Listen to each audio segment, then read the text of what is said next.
묵상 기도하시겠습니다.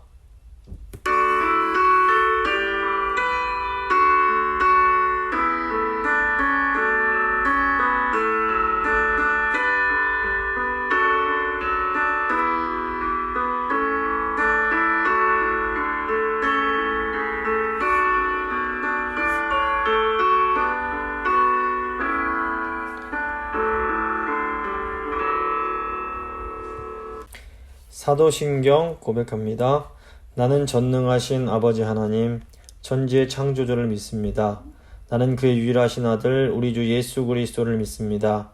그는 성령으로 잉태되어 동정녀 마리아에게서 나시고 본디오 빌라도에게 고난을 받아 십자가에 못 박혀 죽으시고 장사된 지 사흘 만에 죽은 자 가운데서 다시 살아나셨으며 하늘에 오르시어 전능하신 아버지 하나님 우편에 앉아 계시다가 거기로부터 살아있는 자와 죽은 자를 심판하러 오십니다. 나는 성령을 믿으며 거룩한 공교회와 성도의 교제와 죄를 용서받는 것과 몸의 부활과 영생을 믿습니다. 아멘. 찬송가 447장입니다. 찬송가 447장 찬양하시겠습니다.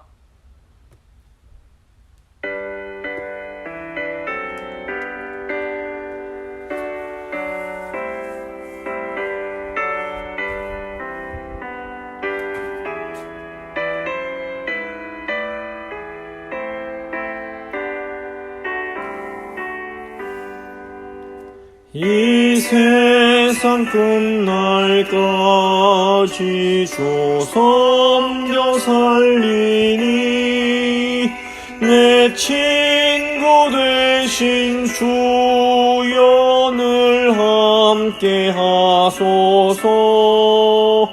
주 나와 함께 하면 전쟁도 겁없고 주 나를 인도하면 늘 안심하리라. 나 주를 따를 때에 주 약속하신 것 그 영광 중에 모두 이루어 주소서. 주의 뒤를 따라 섬기며 살리니 그 크신 은혜 속에 날 인도하소서. 이 세상 온갖 시험 내 마음을 흔들고 악한 원수들이 안팎에 있으나 주 나를 돌보시사 내 방패 되시고 내 옆에 계신 것을 늘 알게 하소서. 저 영광 빛난 곳을 주 허락했으니 그 허락하신 곳을 늘 사모합니다. 끝까지 쉬지 않고 주 따라가리니 주 넓은 사랑으로 늘 인도하소서.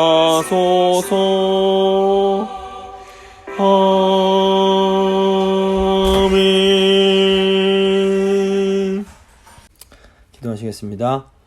거룩하신 하나님 아버지 감사합니다. 오늘도 저희를 사랑하여 주셔서 복된 주일을 허락해 주시고 함께 모여 하나님을 예배하며 하나님의 말씀을 듣게 하시고 함께 하나님께 기도하며 찬양하게 하신 것 너무너무 감사합니다. 주님, 또 저희에게 은혜 주셔서 이 말씀의 자리로 저희를 불러주신 것 너무 감사합니다. 오늘은 주님의 그 승천의 의미에 대해서 생각해 보려고 합니다. 주님께서 승천하심으로 저희가 큰 유익을 누린다는 것 오늘 말씀 통해서 깨닫게 하시고 이 땅이 아니라 정말 주님 계신 하늘을 바라보며 살아가는 저희가 될 수 있도록 주여 함께해 주시옵소서. 이 시간 말씀 들으시는 성도님들 한 분 한 분 성령님 역사하사 감화 감동시켜 주시고 정말 말씀이 깨달아지는 그 은혜를 받으실 수 있도록 주여 함께하여 주시옵소서. 모든 것 주님께 맡겨드리며 귀하신 우리 주 예수 그리스도의 이름으로 기도합니다. 아멘. 오늘 주신 하나님 말씀은 마가복음 16장 19절 말씀입니다. 마가복음 16장 19절 말씀 제가 봉독해드립니다. 주 예수께서 말씀을 마치신 후에 하늘로 올려지사 하나님 우편에 앉으시니라. 아멘. 오늘은 하이델베르크 46문부터 49문까지의 내용입니다. 성경을 보면 예수님 외에도 승천에 대한 두 가지 기록이 더 나옵니다. 하나는 에녹에 대한 것이고 다른 하나는 엘리야에 대한 것입니다. 창세기 5장 24절 보시면 에녹이 하나님과 동행하더니 하나님이 그를 데려가심으로 세상에 있지 아니하였더라 이렇게 나옵니다. 이 창세기 5장에 나오는 족보에서 가장 많이 나오는 단어가 죽었다라는 단어입니다. 창세기 5장 족보에 나오는 사람들이 굉장히 오래 살아서 900년 이상을 다 삽니다. 하지만 에녹 외에는 결국 다 죽게 됩니다. 또 이제 열왕기를 보시면 엘리야 선지자도 죽지 않고 승천을 합니다. 열왕기 2장 11절 보시면 두 사람이 길을 가며 말하더니 불소래와 불말들이 두 사람을 갈라놓고 엘리야가 회오리 바람으로 하늘로 올라가더라 이렇게 되어 있습니다. 그래서 구약 시대의 사람들이 에녹과 엘리야의 승천에 대한 기록을 보면서 아마도 소망을 가질 수 있었을 겁니다. 사실 하나님은 원하시면 누구라도 승천시키실 수 있습니다. 하지만 이 에녹과 엘리야와 같은 사람들의 승천과 우리 예수 그리스도의 승천 사이에는 엄청난 차이가 있습니다. 예수님의 승천은 하나님 백성들에게 천국에 대한 소망을 넘어서는 엄청난 유익을 주게 됩니다. 그래서 하이델베르크 교리문답은 예수님의 승천에 대해서 우리가 무엇을 믿고 또 무엇을 고백해야 할지를 이제 다루고 있습니다. 46문입니다. 당신은 하늘에 오르시어 라는 말을 어떻게 이해합니까? 답입니다. 그리스도가 제자들이 보는 가운데 땅에서 하늘로 올려지셨다라는 것입니다. 그리고 그는 우리의 유익을 위해 계속 거기에 거하신다는 것입니다. 그는 살아있는 자와 죽은 자를 심판하러 다시 오실 때까지 거기에 거하십니다. 우선 무엇보다 그리스도의 승천의 역사성을 믿어야 됩니다. 주님께서는 제자들이 보는 가운데서 하늘로 올라가셨습니다. 이것이 부활과 승천의 차이입니다. 예수님의 부활의 과정을 본 사람은 아무도 없었습니다. 하지만 승천은 다릅니다. 예수님은 제자들이 두 눈으로 똑똑히 보는 가운데 하늘로 올라가십니다. 중요한 것은 예수님께서 승천을 하신 목적과 이유입니다. 예수님은 우리의 유익을 위해서 승천을 하셨습니다. 승천하시는 주님의 모습을 보면 우리가 어떤 유익을 받게 될지를 예측할 수가 있습니다. 누가복음 24장 50절에서 53절 보시면 예수님께서 승천하시는 내용이 나옵니다. 예수께서 그들을 데리고 베다니 앞까지 나가사 손을 들어 그들에게 축복하시더니 축복하실 때에 그들을 떠나 하늘로 올려지시니 그들이 그에게 경배하고 큰 기쁨으로 예루살렘에 돌아가 늘 성전에서 하나님을 찬송하니라. 예수님이 승천하시는 순간은 제자들에게는 예수님과 이별하는 어떻게 보면 슬픔의 순간이었습니다. 하지만 오늘 말씀을 보면 제자들은 슬퍼하지 않고 오히려 크게 기뻐합니다. 제자들은 예수님께서 부활하신 소식을 들었을 때에 두려워서 문을 잠그고 비밀리에 숨어 있었습니다. 그런데 이 승천하시는 주님을 본 제자들은 더 이상 두려워하지 않게 됩니다. 제자들은 담대하게 대적자들이 살고 있는 예루살렘에 돌아가서 성전에서 하나님을 찬송합니다. 이것이 어떻게 된 것일까요? 제자들의 이 변화의 이유는 주님께서 승천하실 때 받은 특별한 복 때문이었습니다. 제자들이 받은 이 복은 바로 임마누엘의 복입니다. 예수님은 세상 끝날 때까지 너희와 함께 있겠다라고 약속을 하십니다. 마태복음 28장 보시면 예수님께서 볼지어다 내가 세상 끝날까지 너희와 항상 함께 있으리라 이렇게 약속해 주십니다. 하나님 백성인 우리에게 이보다 더 큰 복은 있을 수 없습니다. 근데 여기서 의문이 하나 생길 수 있습니다. 예수님이 승천하신 것은 예수님께서 하늘로 떠나신 것인데 어떻게 우리 주님이 항상 우리와 함께 계실 수 있을까 하는 것입니다. 이제 하이델베르크 교리문답 47문이 이제 이에 대해서 질문을 합니다. 47문입니다. 그러면 세상 끝날까지 우리와 함께 계시겠다는 그리스도의 약속은 어떻게 됩니까? 답입니다. 그리스도는 참 사람이시요 참 하나님이십니다. 인성의 측면에서는 그는 더 이상 이 세상에 계시지 않습니다. 그러나 신성과 위엄과 은혜와 영의 측면에서는 그는 우리로부터 떠나신 적이 없습니다. 예수 그리스도는 참 사람이시며 참 하나님이십니다. 예수님은 사람으로서는 우리가 지니는 모든 인성의 특징을 가지고 계셨습니다. 예수님은 배가 고프시거나 피곤함을 느끼기도 하셨고, 또 예수님께서 몸을 가지고 계셨기 때문에 시간과 공간의 제약을 받으셨습니다. 그래서 예수님은 한 곳에 계시면서 동시에 다른 곳에 계실 수 없었습니다. 즉 갈릴리에 계시면서 동시에 베들레헴에 계실 수는 없었던 겁니다. 하지만 예수님은 참 하나님으로서 모든 신성의 특징도 가지고 계셨습니다. 이 복음서 보면 많은 이력들이 나오는데 이것을 통해서 예수님의 신성을 알 수가 있습니다. 그래서 하늘로 승천하셔서 하늘에 계신 분은 신성과 인성을 모두 가지고 계신 예수 그리스도이십니다. 예수님은 인성으로는 하늘에서 하나님 우편에 앉아 계시면서 다른 곳에 동시에 계실 수는 없습니다. 즉 인성만으로는 예수님이 땅 위에서 우리와 함께 계실 수 없습니다. 하지만 예수님의 신성으로서는 예수님은 무한하시며 무소부재하십니다. 따라서 신성으로면 보면 우리 주님께서는 계시지 않는 곳이 없고 지금도 우리와 함께 계시다라고 볼 수 있습니다. 예수님께서 이 땅에 계실 때에는 스스로 인성으로 자신을 제한하셨습니다. 요한복음을 보시면 예수님은 제자들에게 예수님이 떠나가지 않으시면 보혜사가 너희에게 오실 수 없다라고 하면서 예수님이 가시면 보혜사를 보내주시겠다 말씀하십니다. 또 사도행전을 보시면 예수님께서 승천하시기 직전에도 제자들에게 성령이 올 것이다 라는 것을 말씀을 해주십니다. 사도행전 1장 8절과 9절입니다. 오직 성령이 너에게 임하시면 너희가 권능을 받고 예루살렘과 온 유대와 사마리아와 땅끝까지 이르러 내 증인이 되리라 하시니라. 이 말씀을 마치시고 그들이 보는데 올려져 가시니 구름이 그를 가려 보이지 않게 하더라. 이 땅에 있는 우리는 지금 성령 안에서 예수님의 그 신성, 위엄, 은혜 안에 거하고 있습니다.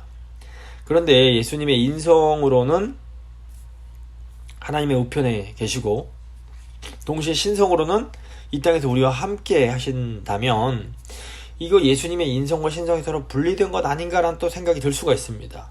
그래서 하이델베르크 교리문답이 이것에 대해서 질문을 합니다. 48문입니다. 그러나 그의 신성이 있는 곳에 그의 인성이 있지 않다면 그리스도 안에 이 두 본성이 서로 분리되는 것 아닙니까? 예수님의 신성에 대해서 잘 이해해야만 이 문제를 저희가 이해할 수가 있습니다. 답입니다. 결코 그렇지 않습니다. 신성은 제한이 없이 어디나 계시므로 너무나 당연하게 신성은 취했던 인성의 한계를 넘으시면서도 인성 내에 존재하며 여전히 인격적으로 인성에 결합되어 있습니다. 예수 그리스도의 신성은 이 땅에서 우리와 함께 계실 때에도 그 예수님의 인성과 한 인격을 이루면서 함께 있었습니다. 그러니까 창조주 하나님은 천지에 충만하셔서 하늘을 보좌로 삼으시고 땅을 발등상으로 삼으시는 분입니다. 이 하나님의 신성의 모든 충만이 육체로 예수 그리스도 안에 거하고 계셨습니다. 골로새서 2장 9절입니다. 그 안에는 신성의 모든 충만이 육체로 거하시고, 따라서 우리가 예수 그리스도를 볼 때에는 우리 눈으로 보이는 주님의 인성만 보는 것이 아니라 믿음으로 주님의 신성도 같이 볼 수 있어야 됩니다. 그러니까 신성과 인성은 아주 신비한 방법으로 강력하게 결합되어 있습니다. 그러니까 물리적인 이제 물질 세계를 보면 어떤 두 대상이 하나로 결합되는 아주 다양한 방법들이 있습니다. 뭐 접착제나 시멘트, 못이나 나사로 이렇게 연결된 것은 아무리 단단하게 연결을 해도 아주 오랜 시간이 흐르면 결국 떨어지게 됩니다. 하지만 달과 지구, 태양 같은 경우에는 서로 보이진 않지만 이게 중력이라는 것으로 연결이 되어서 아주 오랜 시간 동안 아주 신비한 방법으로 떨어지지 않고 이렇게 잘 연결되어 있습니다. 또 이제 사랑에 빠진 연인들을 보면 서로 멀리 있어도 서로 계속 연락을 주고받으면서 서로 단단하게 이렇게 결속되어 있는 것을 볼 수 있습니다.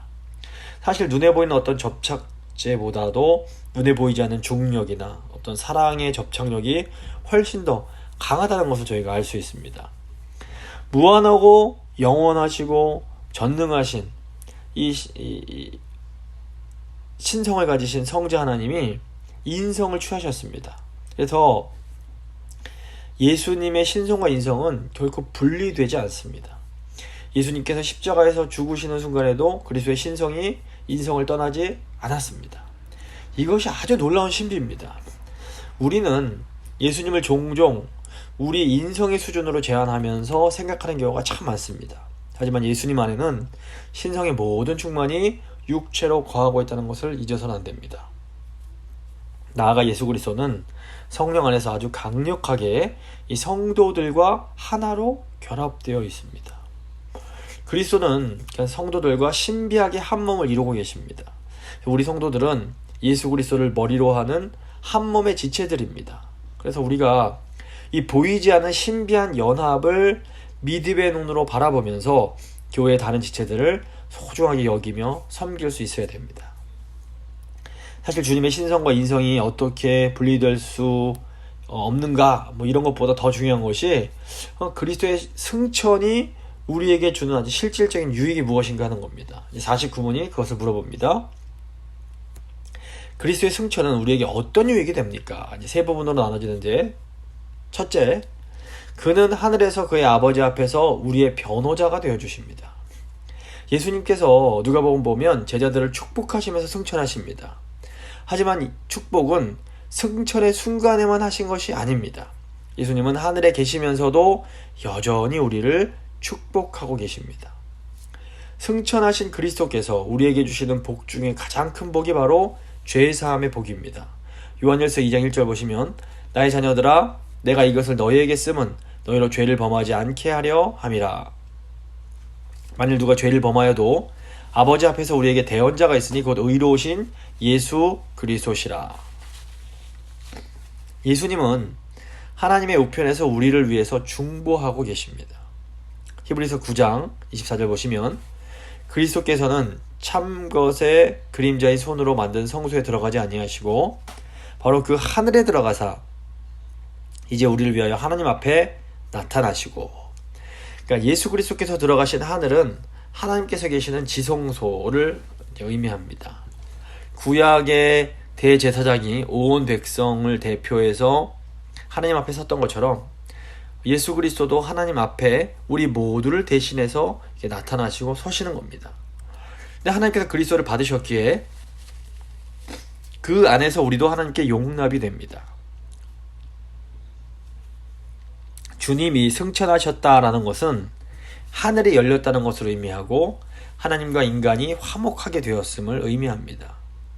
하늘이 예수 그리스도를 받아들였습니다. 이 세상에서 아버지께서 맡기신 모든 일을 우리 주님께서 다 완수하셨기 때문입니다. 이제 예수님은 하나님과 가장 가까이 계십니다. 그리고 그 하나님 아버지 곁에서 우리를 위해서 간구하십니다. 우리가 기도할 때 그 기도가 응답받을 수 있다는 확신이 바로 여기에 근거하고 있습니다. 둘째, 우리의 이제 둘째 유익, 승천의 유익입니다. 우리의 육체가 하늘에 있음에 관한 확실한 보증이니 이는 그가 머리로서 자신의 지체들인 우리를 자신에게로 취하실 것이기 때문입니다. 예수 그리스도의 승천으로 우리가 얻는 두 번째 유익은 우리가 하늘에 있음에 대한 보증이 된다는 겁니다. 바울은 그리스도 예수 안에서 교회인 우리가 함께 하늘에 앉았다라고 설명을 합니다. 에베소서 2장 5절과 6절입니다. 허물로 죽은 우리를 그리스도와 함께 살리셨고 너희는 은혜로 구원을 받은 것이라. 또 함께 일으키사 그리스도 예수 안에서 함께 하늘에 앉히시니. 그리스도 안에서 우리의 육체가 하늘에 있다라는 말이 사실 잘 이해하기가 쉽지 않습니다. 하지만 이것은 그리스도와 신자의 연합이 어떤 것인지를 가장 확실하게 보여주는 표현이라고 볼 수 있습니다. 믿음을 통해서 그리스도가 우리 이제 그 교회와 한 몸으로 연합되었기 때문에 우리는 어떤 의미에서 승천하신 그리스도와 함께 있는 겁니다. 좀 예를 좀 들어보자면 미국 국적을 가진 남자가 한국 국적을 가진 여자를 만나서 결혼을 했습니다. 근데 이제 당분간 어쩔 수 없이 서로 떨어져 있어야만 하는 겁니다. 하지만 이 부부는 전화로 또 문자로 계속해서 연락을 주고받으면서 서로가 하나이며 두 사람이 곧 함께 있게 될 것을 계속해서 이렇게 확인을 합니다. 마찬가지로 교회인 우리가 잠시 예수 그리스도와 떨어져 있지만 성령 안에서 우리는 예수 그리스도와 하나라는 것을 확신하면서 주님이 곧 지체인 우리를 이렇게 취하실 것, 데려가실 것이라는 것에 대한 확신을 가질 수가 있는 겁니다. 셋째로, 그는 그의 영을 보증으로 우리에게 보내시는데 우리는 그 영의 힘으로 땅의 것이 아닌 그리스도가 하나님 우편에 앉아 계신 위의 것을 찾습니다. 승천의 세 번째 유익이 바로 성령이 오시는 겁니다. 승천은 어떤 의미에서 사탄에 대한 승리를 의미합니다. 승천하신 예수님께 하늘의 아버지께서는 이 성령을 선물로 주셨습니다. 승천하신 예수님은 그 성령을 받아서 자신을 위해서 쓰지 않으시고 우리에게 또 주셨습니다. 승천하신 주님께서 교회를 위해서 가장 먼저 하신 일이 바로 이 오순절에 성령을 주신 것입니다. 이 성령이 주님께서 정말로 승천하셨고 그 승천하신 주님께서 자신의 지체들인 교회를 자신에게로 이끌어 올리실 것에 대한 더 큰 또 보증이 우리에게 되어줍니다. 성령을 통해 믿음 안에서 우리는 하늘에 계신 그리스도를 볼 수 있게 됩니다.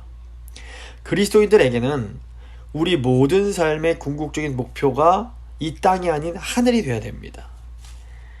이것이 우리 신자들이 이 세상 사람들과 근본적으로 다른 것이라고 볼 수 있습니다. 세상 사람들은 이 세상에 살면서 땅의 것만 바라보고 살다가 결국 땅에 묻혀 흙으로 돌아가게 됩니다. 하지만 성도는 머리 되신 그리스도께서 하늘에 계시기에 비록 이 땅을 살아가지만 여기가 최종 목표가 될 수가 없는 겁니다. 빌립보서 3장 20절 보시면 그러나 우리의 시민권은 하늘에 있는지라 거기로부터 구원하는 자 곧 예수 그리스도를 기다리노니. 그러니까 미국에 있는 남편과 떨어져서 잠시 한국에서 생활하는 아내가 남편과 함께 있게 될 날을 고대하면서 살아가는 것처럼 우리도 이 땅에서 주님과 잠시 떨어져서 살지만 하늘에 계신 주님과 함께 있을 그 날을 고대하면서 살아가야 되는 겁니다.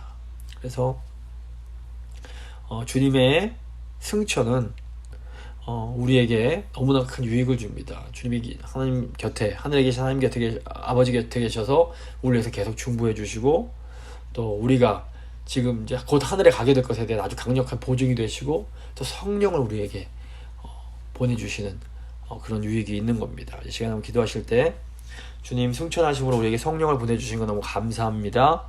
저희가 이 땅에 살지만 이 땅의 것에 치우치는 것이 아니라 이 땅을 바라보고 사는 것이 아니라 하늘에 계신 또 하나님 아버지 보좌 우편에 계신 예수 그리스도를 바라보며 한 위의 것을 바라보며 살아가는 저희 모든 교회가 될 수 있게 해달라고 한번 간절한 마음으로 기도하도록 하겠습니다.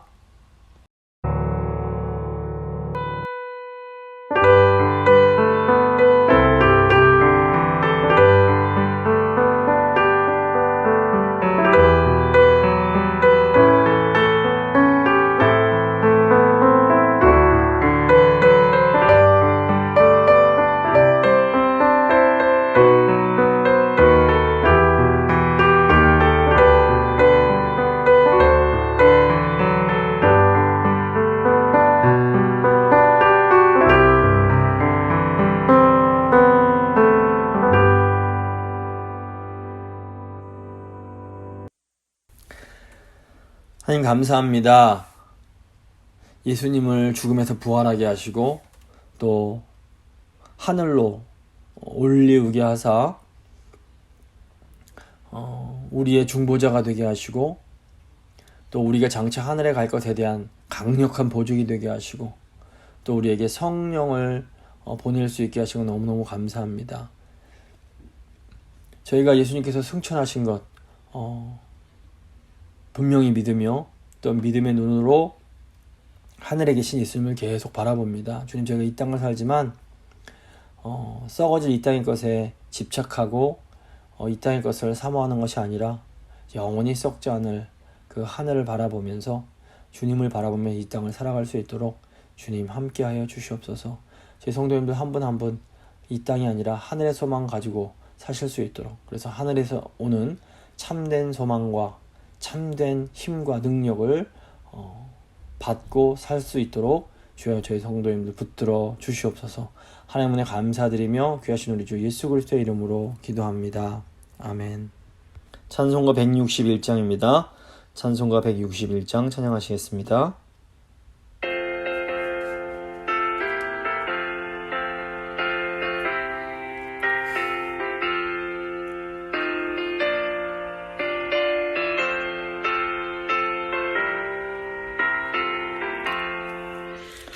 할렐루야 우리 예수 부활 승천하셨네. 세상 사람 찬양하니 천사와 답하도다. 구주 예수 부활하사 사망 권세 이겼네. 구주 예수 부활하사 사망 권세 이겼네.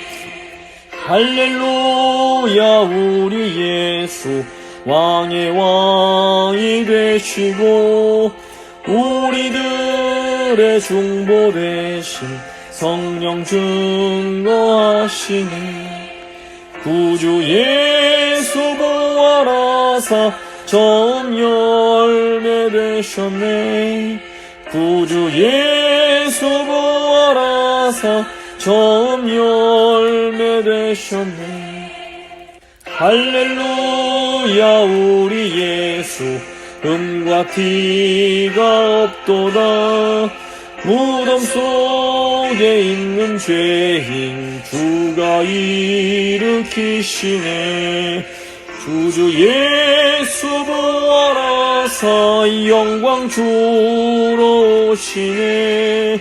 구주 예수 부활하사 영광 주러 오시네.